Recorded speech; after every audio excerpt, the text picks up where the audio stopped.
You know, thinking about the D.B. Cooper hijacking, Thanksgiving Eve, 1971, it just sounds, well, almost unbelievable, doesn't it? It really does. This image you painted, the man in the dark suit, the tie, black briefcase. Right. On Northwest Orient Flight 305, and bam, it kicks off one of the biggest, unsolved mysteries ever. Exactly. And that's our deep dive today, right? The man himself, the whole story, the myth. And all those questions that are still hanging out there after all this time. And you mentioned the context, November 71. It's important, or there was this background noise, Vietnam, Watergate starting to bubble up. Yeah, a real sense of unease. And flying, well, it already felt a bit shaky with all those hijackings happening. True, but Cooper, what he did was completely different, off the charts. Nobody had seen anything quite like it. Right, and it starts so, ordinarily. Cooper in seat 18C just orders a bourbon and soda. And then he passes that note to Florence Schaffner, the flight attendant. And she thinks it's just, Wait. a phone number, someone trying to hit on her. Yeah, initially just ignores it, basically. Almost funny now, thinking about what was actually in that note. Oh, absolutely. What strikes me, though, from the accounts is how he supposedly acted. Right. Calm? Polite, even. Such a weird contrast to what he was actually, pulling off. That's kind of the core of the fascination, isn't it? This normal-seeming guy doing this absolutely extraordinary thing. Definitely. And then you get that moment, the chilling bit. Cooper apparently leans in. And just quietly says it. Miss, you better look at that note. I have a bomb. Wow.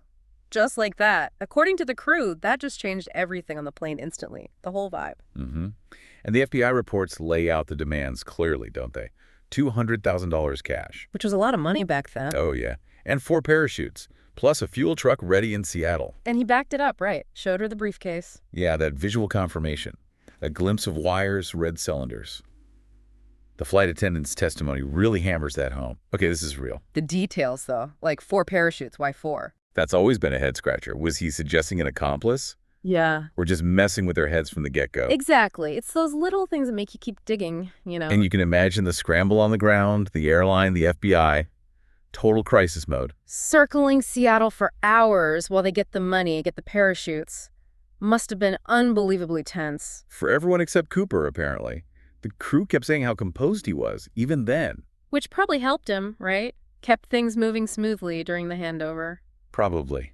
So they land, money and chutes are loaded, passengers get off. And then he gives the pilots those really specific instructions. Fly towards Mexico City, keep it low, keep it slow. And crucially, keep the rear air steer down. Extended. Yeah, that detail, that screams, I'm jumping! No other reason for it. It's audacious. Flying like that with the stairs down.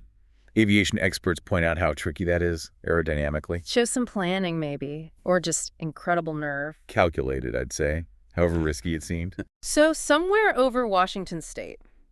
Dark, stormy night, rough terrain below. Southwestern Washington, yeah. He straps on a chute, grabs the cash. That $200,000. And just steps out into the night. Yeah. Gone. Plane lands in Reno later. No Cooper. The sheer unlikeliness of surviving that jump.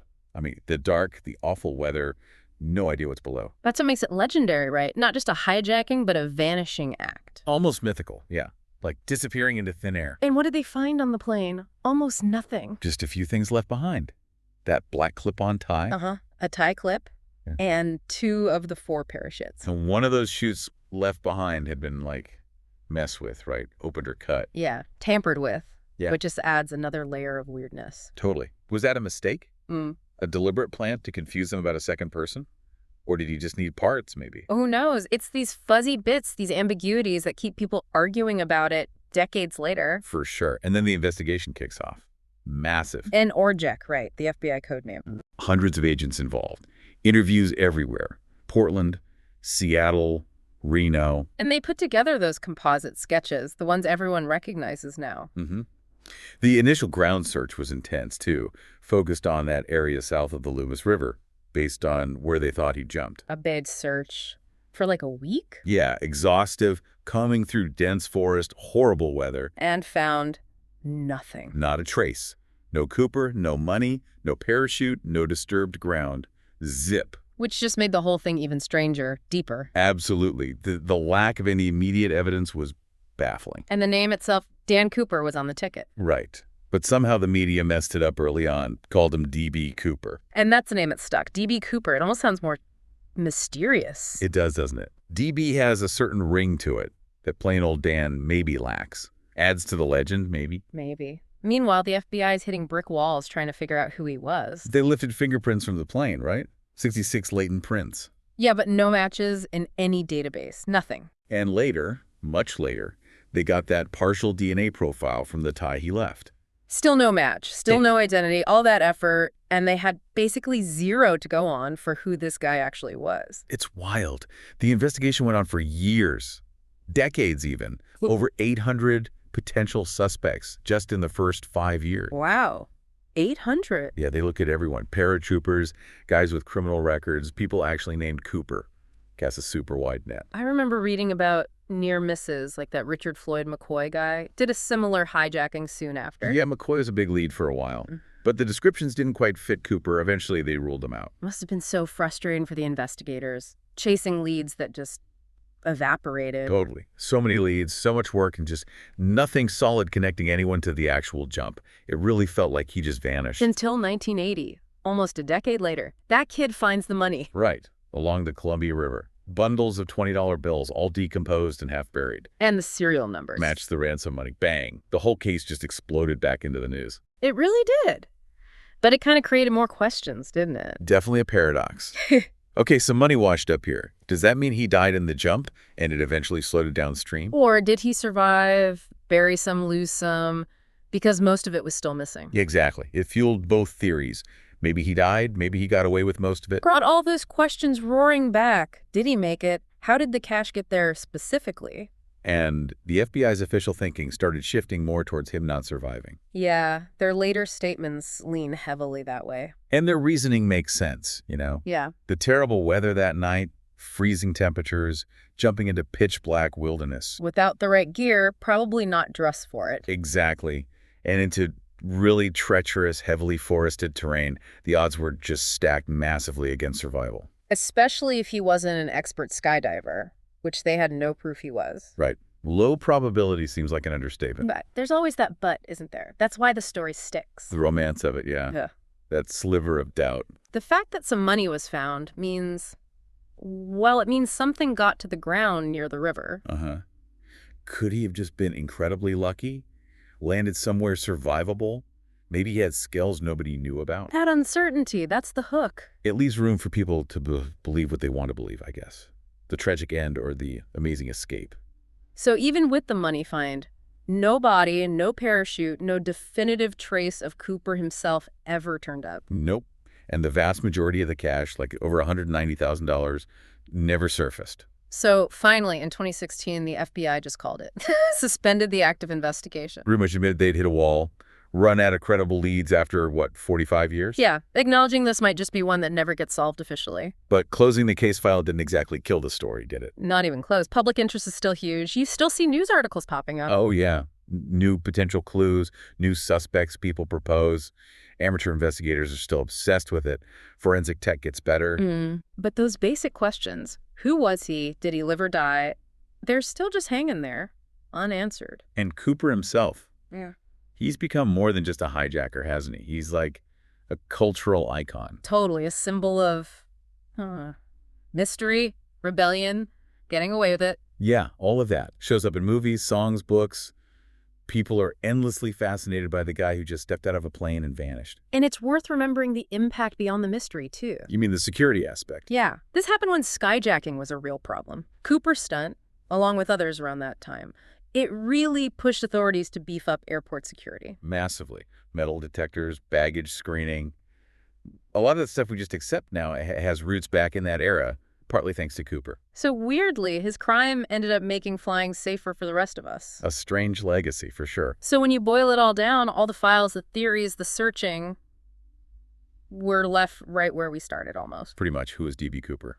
Yeah. What actually happened to him after he jumped? Where was the rest of the money? It's just the perfect storm, isn't it? A daring crime, an impossible puzzle, and this ultimate disappearing act. That's why it keeps grabbing people, I think. that blend. Ultimately, his legacy. Yeah. It's not just about the crime itself. It's about the power of an unsolved story. And the idea that someone could just vanish like that, he didn't just jump out of a But plane. he jumped into American folklore. Exactly. Yeah. A figure forever stuck somewhere between the facts we know and the legends people tell. And maybe, given everything we don't know, that's where he'll stay. Welcome to the Deep Dive. Today we're looking at, well, a really disturbing piece of history using the sources you sent over newsflakes, analysis, archive notes.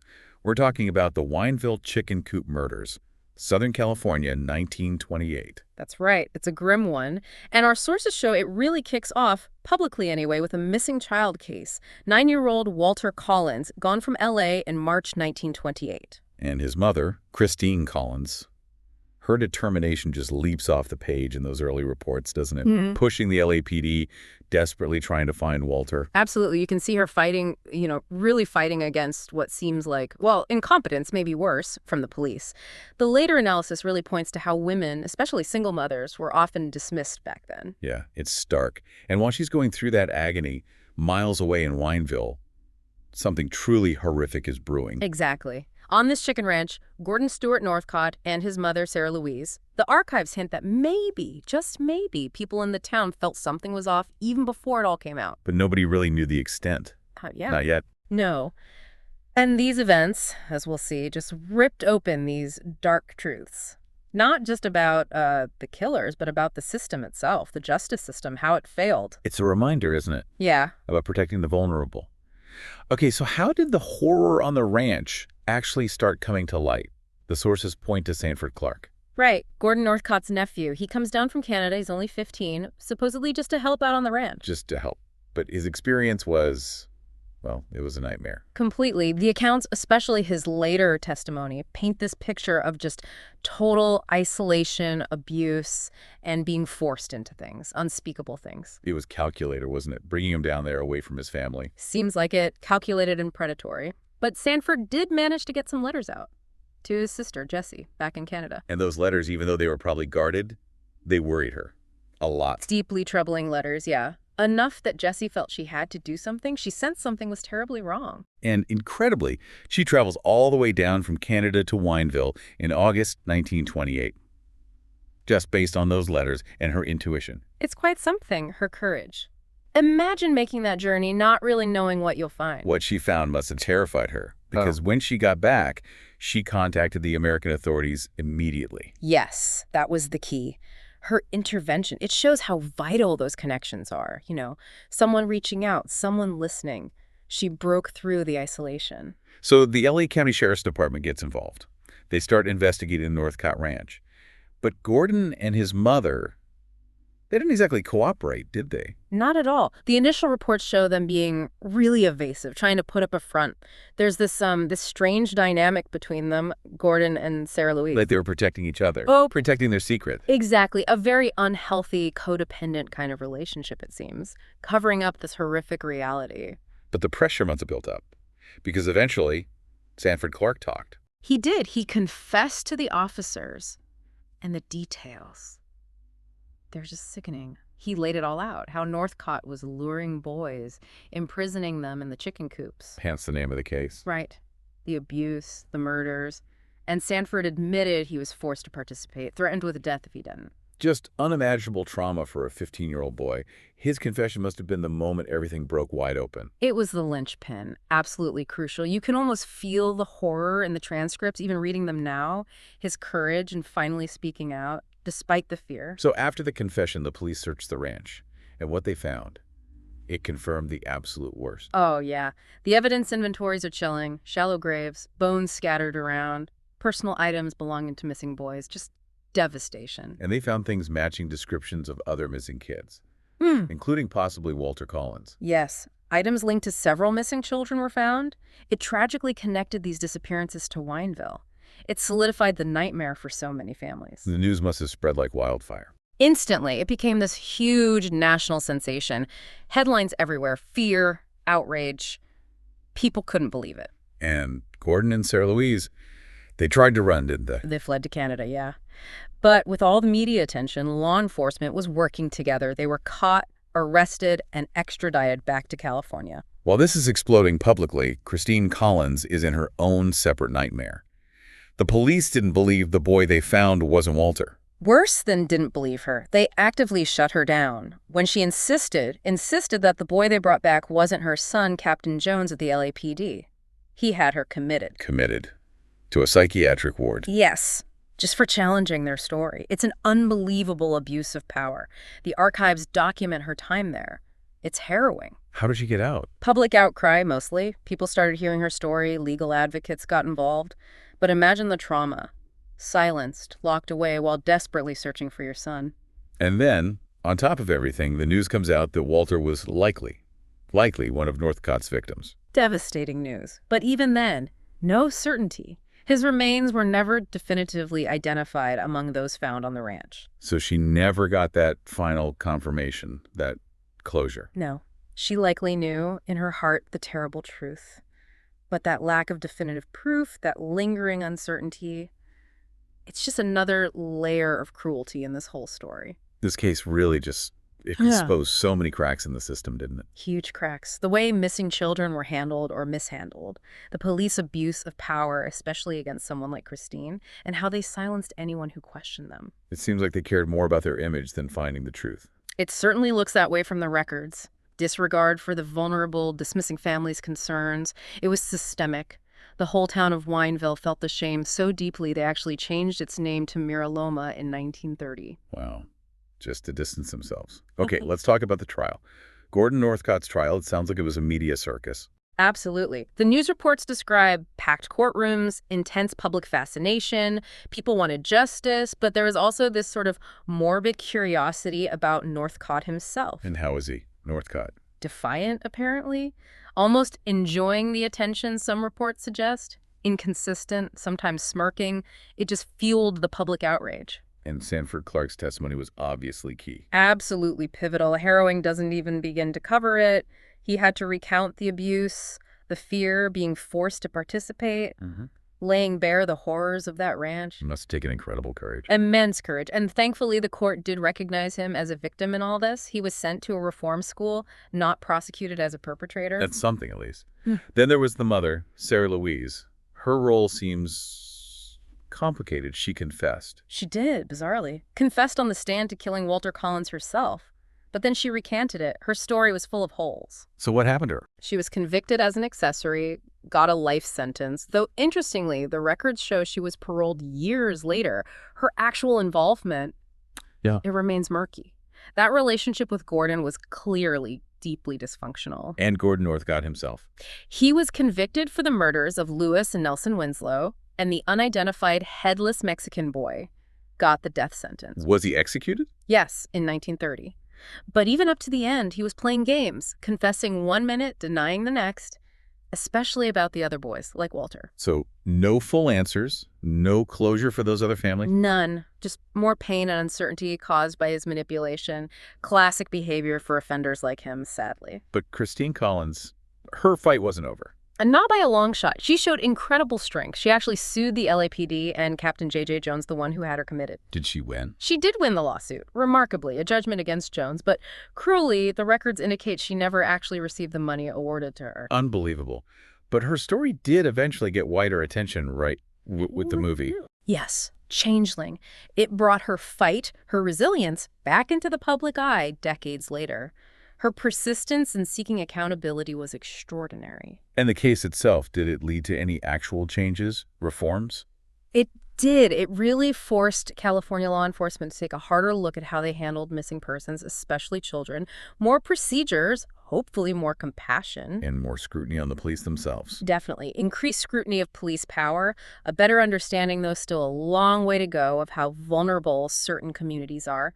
It was a painful catalyst for change. So when we look back at the Wineville chicken coop murders, the legacy is just immense. It's incredibly heavy, remembered for the sheer horror, yes, but also for exposing those deep systemic failures and for the resilience of people like Christine Collins and Jesse Clark fighting for truth against the odds. It's a stark reminder, isn't it, about listening to victims, holding power accountable. Absolutely, and about having systems in place, real checks and balances to protect the vulnerable. We need that transparency, that oversight. The impact was just profound. Heartbreak, yes, but also lessons learned, hopefully. Hard-won lessons. And it makes you think, about the ripples, how events like this affect not just the families directly involved, but whole communities, people's trust in institutions. It goes on for generations. It really does. And maybe the final thought for our listeners is just that need for constant vigilance. The absolute importance of protecting children, protecting the vulnerable, and remembering these dark chapters so we don't repeat those failures. We have to hope we can prevent such horrors. March 18th, 1990. Early morning in a still quiet Boston, the day after St. Patrick's Day. Picture this. Two individuals dressed in what looked like police uniforms approach a side entrance of the Isabella Stewart Gardner Museum. Right. It almost sounds like the setup for a movie, doesn't it? It really does. And what happened inside was, well, certainly beyond belief. Absolutely. In those pre-dawn hours, something extraordinary occurred. The largest art heist in modern history. 13 works of art vanished. 13. And valued at, what, over $500 million now? Easily. And as you join us today, this is still a huge mystery. It continues to captivate, and you can almost feel it. Yeah. Those empty frames still hanging in the museum, they're quite poignant. Exactly. So you're embarking on a deep dive with us into this fascinating and, yeah, still very much unsolved crime. Let's set that scene a bit more. It's just after 1:20 a.m. Okay. And these two people, posing as police officers, they ring the buzzer at that side entrance. The night guards on duty were Rigabeth and Randy Hestand. Right. And protocol, standard procedure, would dictate a certain level of caution before letting anyone in at that hour, wouldn't it? You'd think so, definitely. Verifying the reason, maybe a call to confirm something. But in this case, Rick Ebbeth, he made the call to open the door. And that single decision, that breach of security protocol, Was critical, a huge turning point in how things played out. and the details about the disguises. I mean, looking back, it's almost funny, isn't it? Fake mustaches. Fake mustaches. It's hard to believe that worked, but it did. It got them inside. It suggests maybe, I don't know, complacency. Or just the sheer shock of it. Could be. Or maybe the guards just weren't expecting trouble. Anyway, once they were inside, things escalated very, very quickly. Yeah, how quick? Within about 15 minutes, maybe less, both Abath and Hestan were completely subdued. Subdued half. Handcuffed. Heads wrapped in duct tape. Then led down to the museum's basement. It sounds terrifying. It really does, just chilling. And down there, they secured them to pipes and a workbench. That's right.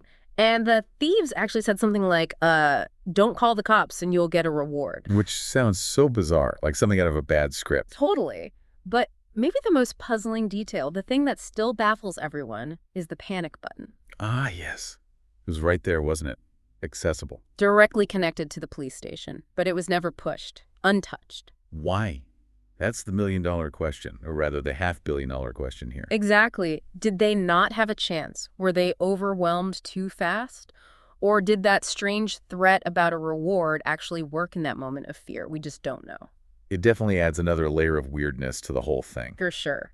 So, with the guards neutralized, the thieves basically had the run of the place. And the motion sensor records, they give us a kind of map of where they went. A ghostly map, almost. And those records show they headed straight for the Dutch room, second floor. Yep. And for anyone who loves art, this is where it really starts to hurt. Oh, yeah.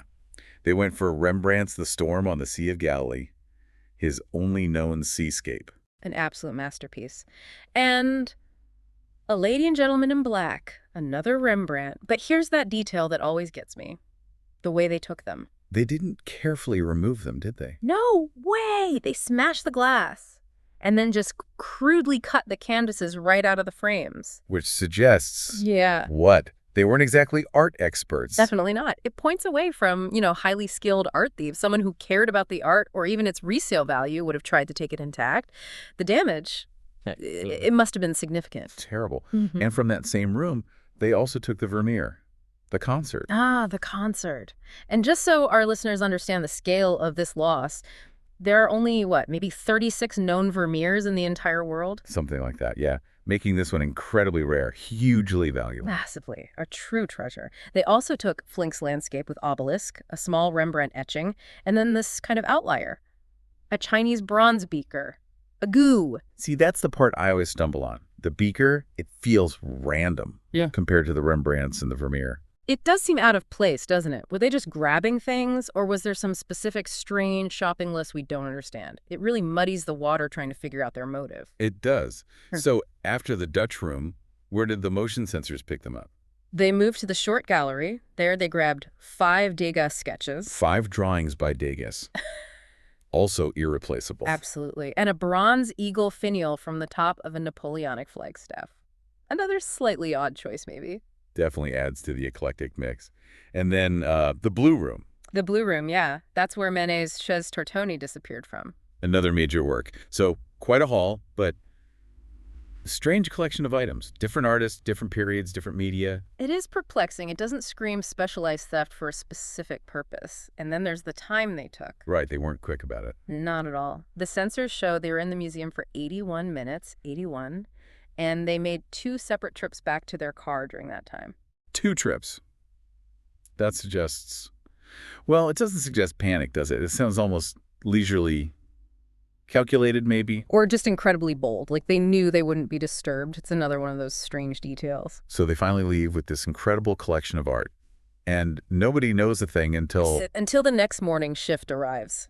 Around 8:15 a.m., they walk in, find the museum in disarray, and eventually discover the guards tied up in the basement. Unharmed, thankfully. Physically unharmed, yes. Yeah. But imagine the shock and then the dawning horror as they realize what's missing from the walls. The art is gone, and the investigation kicks off immediately, right? Big response. Huge, massive. The FBI, Boston Police, Interpol, everyone got involved straight away. But the thieves were careful in some ways. How so? Well, like we said, no alarms were triggered. And crucially, the security camera footage. It was gone. They took the tapes. Ah, so investigators were relying mainly on the motion logs and what the guards could remember. Pretty much. Working from those partial motion sensor tracks and the accounts of 2 very traumatized guards. Not a lot to go on initially. So from the get-go, the big question was, why these specific pieces? Exactly, because they walked past other artworks that you might think were just as or even more valuable, entire galleries untouched. And the rough handling we talked about. Cutting the canvases. That really makes you wonder, doesn't it? Was it about the art itself or something else? Which led to those 2 main theories early on. Okay, what were they? 1, it was commissioned. Some secretive, wealthy collector specifically wanted these 13 items for whatever reason. A sort of Dr. No figure hiding them away. Right. The other theory, maybe more grounded in the Boston of that time, was organized crime, the mob. Using the art as bargaining chips. Leverage. Precisely. Holding on to $500 million worth of art gives you a lot of potential leverage in the underworld, perhaps for deals or maybe even getting people out of jail. And the FBI really leaned into that angle, didn't they? Looking at Boston's criminal element back then. They did. Boston in the late 80s, early 90s, it had a pretty active organized crime scene. So the FBI started digging into figures like Carmine Romano, Bobby Donati, Miles Connor. Names connected to art theft or the mob generally. Yeah, guys with histories involving art crime or strong ties to local mafia families. The thinking was maybe one of these crews pulled it off or knew who did. Makes sense as an avenue to explore. Absolutely. Could the art be used as collateral for drug deals, maybe? No. Or just stashed away as a sort of criminal insurance policy? But despite all that focus, all those potential connections, nothing concrete ever stuck. No arrests were ever made directly for the heist. And most importantly, none of the art turned up because of those investigations. It just highlights how slippery this case is, doesn't it? You have these... Not a single piece recovered. So the museum and the FBI, they tried a different approach too. Public appeals. Right, the reward. It started at $1 million. $1 million, yeah. Which was a lot back then. Later, they upped it significantly. To $10 million now, right? For information leading directly to the art. $10 million, a huge sum. They put up billboards, set up tip lines. The media was all over it for years, trying to shake something loose. Any close calls? Promising leads? Lots of promising leads over the years. Anonymous letters with vague clues that led nowhere. Supposed sightings in Europe or Asia, none ever confirmed. And then the darker rumors that the art was destroyed. Yeah, those claims surfaced too. Horrible to think about, but you have to consider it. Maybe it was damaged beyond repair in the theft itself, or destroyed later if it became too hot to handle. Just heartbreaking possibilities. And time just keeps ticking by. Decades now. Which brings up the legal side. The statute of limitations. Right. So for the actual theft, the clock has run out. The people who physically went in and took the art can't be prosecuted for that specific crime anymore. But, and this is a big but, isn't it? Huge but. Possession of stolen property, especially property of this value crossing state lines, that's still very much a federal crime. There's no statute of limitations on that. So anyone found holding on to these paintings today, they'd be in serious trouble. Absolutely. Deep trouble. Which might explain why they haven't surfaced. And meanwhile, those empty frames at the Gardner, They've become iconic, haven't they? they really have. They're like a memorial to what's missing, a constant reminder, and almost a challenge, a silent plea for their return. It's incredibly powerful symbolism. And thinking about what was actually lost, it's staggering. The concert, as you said, may be the most valuable missing painting anywhere. Unrecovered, yeah. And Rembrandt's only seascape, the storm on the Sea of Galilee. Imagine losing that unique perspective from a master. Plus the Degas sketches, the Manet, that Chinese go beaker. Yeah. They're all irreplaceable pieces of our cultural history, not just expensive items. Exactly. And I think that's why this case, beyond just the whodunit aspect, continues to fascinate people so much, the sheer cultural weight of the loss. It fuels everything, doesn't it? The documentaries, the podcasts like ours, the books. Everyone wants to crack it. And new theories keep popping up. Was it an inside job? Did the art leave the U.S. immediately? Is it hidden in some basement somewhere, maybe deteriorating? Or was it destroyed? The speculation is endless. But it's important for people to know this isn't a cold case, officially. No, not at all. The FBI insists it's very much an active investigation. That $10 million reward is still on the table, waiting for the right piece of information. Information leading to the recovery of the art in good condition, specifically. Right. They're still hoping for that breakthrough, still fielding tips. And those organized crime links, they still linger, don't they? Even without proof. They do. Names like Bobby Donati, David Houghton, known associates of the New England Mafia, both died suspiciously not long after the heist in '91. The timing is certainly suggestive. Very. And then there's Miles Connor, the notorious art thief. He was actually in prison during the heist, but he's always hinted he knows something, maybe orchestrated it from behind bars or knows who did. Again, tantalizing threads, but nothing solid enough to lead to the art. Exactly. It's this web of possibilities, rumors, dead ends. Incredibly frustrating for investigators, I imagine. In that idea of the lone rich collector, the Dr. No theory, most experts doubt that, right? Most do, yeah. I mean, think about it. These paintings are famous, globally recognizable. How could anyone privately display the storm on the Sea of Galilee or the concert without word getting out instantly? You couldn't sell them on any legitimate market. It seems almost impossible to keep them truly secret forever. Very difficult. Which, depressingly, brings us back to those other possibilities.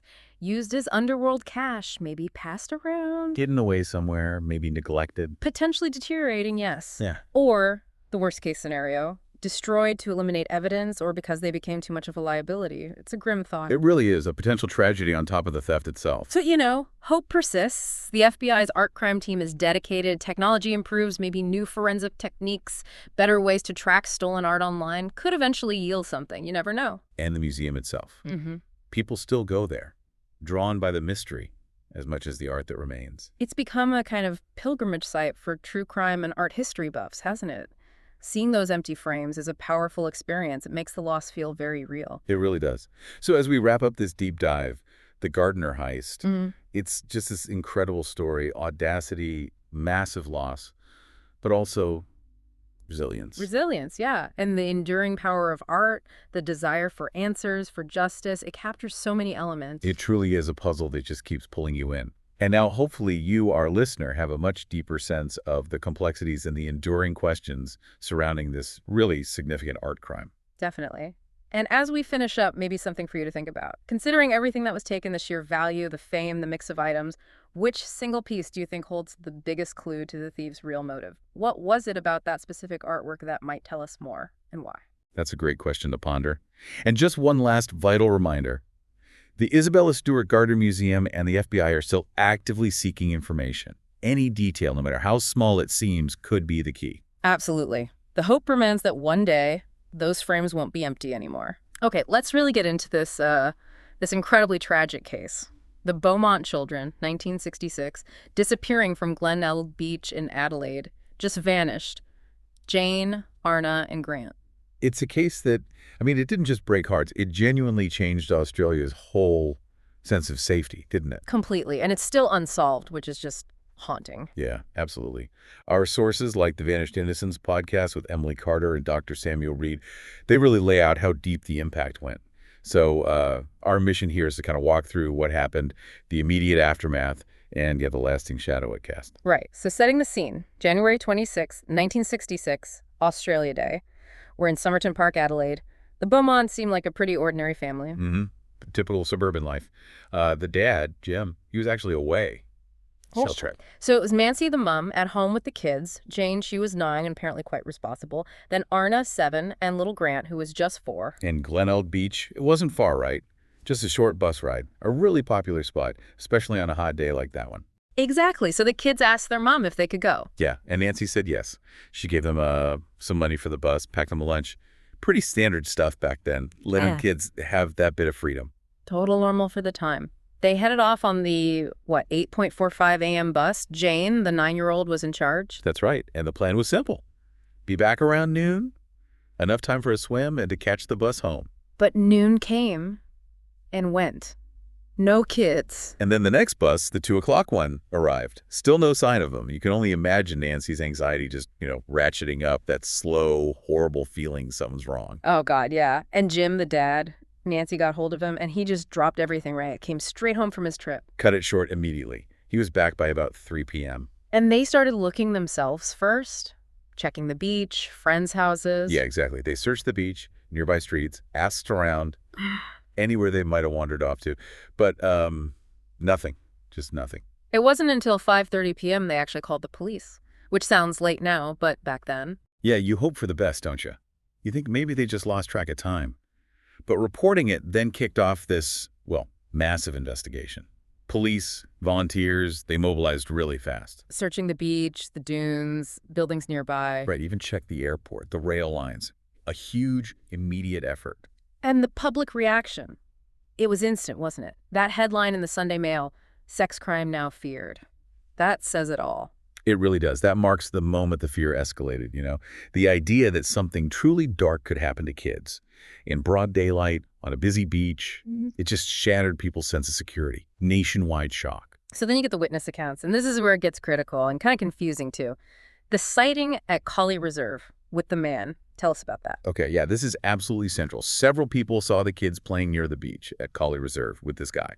Described as tall, thin-faced, tanned, maybe in his 30s, wearing swim trunks. And the key thing was the kids seemed happy, relaxed with him. Exactly. Which was weird, especially for Jane. She was known for being quite shy.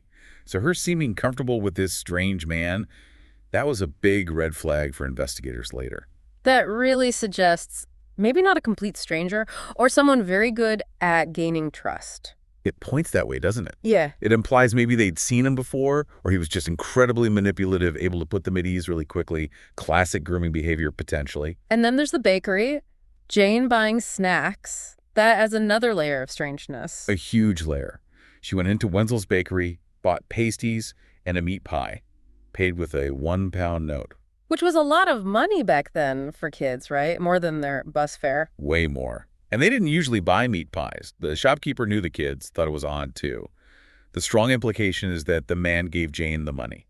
So the man seems involved, providing money, buying treats. It feels like he's trying to keep them with him, maybe? It certainly looks like he was trying to win them over, keep them close. The motivation behind that, well, that's the terrifying question, isn't it? Then there was that postman. He saw them later, walking alone. Yeah. There was a postman who said he saw them later in the afternoon, walking home, holding hands, laughing, looked happy. But the timing was uncertain. Exactly. Was it before they met the man or after? If it was after, maybe he'd left them. If before, it just muddies the timeline. It's hard to know how significant that sighting really is because the timing was never pinned down.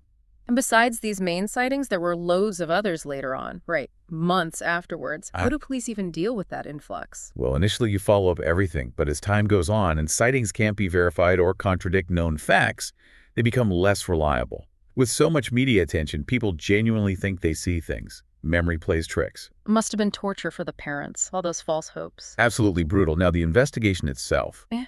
you used the word unprecedented earlier, and it really sounds like it was. Yeah, the scale of the search, police, volunteers, even the army got involved. They covered everything. Glenelg Beach, Parks, drains, building sites, roadblocks went up. Every single tip, no matter how wild, was checked out. And they searched way beyond Glen Elg, too. Port River, the hills, even the outback. Oh yeah, the search area was vast. It just shows how desperate everyone was to find them. The whole country felt involved. But the most baffling thing, despite this enormous search, nothing. Not a single trace. That's the truly chilling part. No clothes, no bags, no bodies, nothing. It's like they just evaporated. And with zero physical evidence, figuring out what actually happened becomes incredibly difficult. Which inevitably brings the focus right back to that man, the one seen with them. Precisely. He becomes the central figure. Composite sketches were made, circulated everywhere. Police questioned hundreds, maybe thousands of men fitting the description. But never found him, never definitively linked anyone. No, nobody was ever identified as the man. It led to endless speculation. Was he a local? Just passing through. Someone who'd somehow gained their trust beforehand. That extra money Jane had, the unusual food purchase, it all points back to him. That idea of trust being built up beforehand is deeply unsettling. Grooming. It's a very real, very disturbing possibility that many experts like Dr. Reed have talked about. Jane's apparent comfort. It strongly suggests either prior contact or, very calculated manipulation by the man. As the years dragged on, the case obviously attracted all sorts of theories and suspects. Bevan Spencer von Einem, the family murders killer, his name came up. Inevitably. Yeah. Given his horrific crimes involved young people in Adelaide around that later period, he was definitely looked at closely, a person of interest. But no actual evidence connecting him to the Beaumonts. No solid link was ever established. It shows how tough it is connecting known offenders to older, unsolved cases without that direct evidence.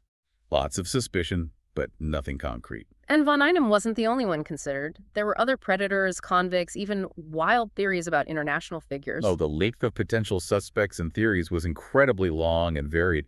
When you have no firm leads, investigations can go down many rabbit holes. It's characteristic of these really frustrating cold cases. Like that factory excavation in the 90s. Based on a tip they were buried there. That must have been a moment of intense hope. Huge hope, followed by crushing disappointment. They got a tip. The kids might be buried in the foundations of this factory in North Plimpton. A massive dig was organized. And nothing found? Nothing at all. Another dead end. Devastating for everyone involved, especially Jim and Nancy.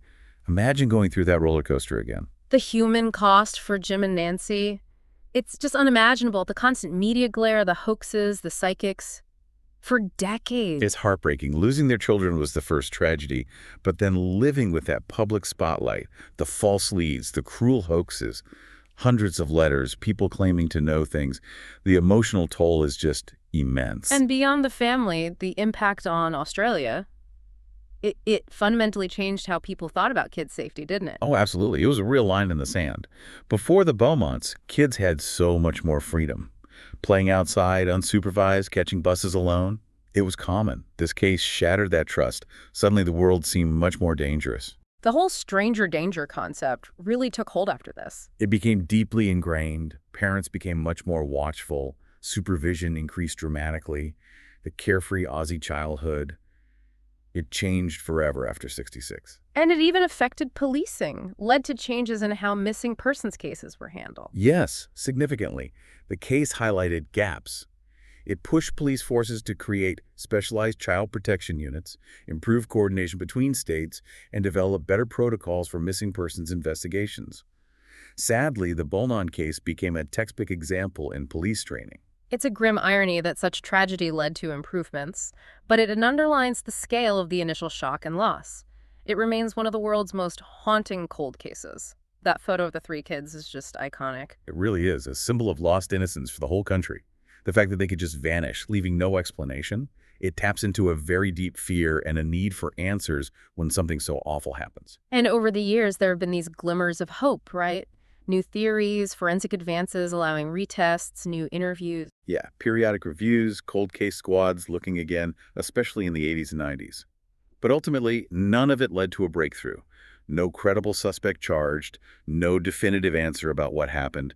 The mystery just endures. It really solidified that stranger danger idea, becoming a reference point whenever another child went missing. A definite before and after in Australia's social history. It absolutely did. It reshaped parenting, instilled a level of anxiety that hadn't been there before. That legacy is still felt today in how we approach child safety. Experts often theorize about the type of person responsible. Someone calculating who observed them gained their trust. That's a common profile suggested. The children's apparent ease, particularly Jane's, points toward someone who perhaps watched them, learned their routine, maybe had brief, seemingly innocent interactions before that day, a planned abduction, not an opportunistic one. And all those hoaxes and false confessions Jim and Nancy had to deal with, just adding insult to injury. It's appalling. It shows a really dark side, people exploiting such a tragedy.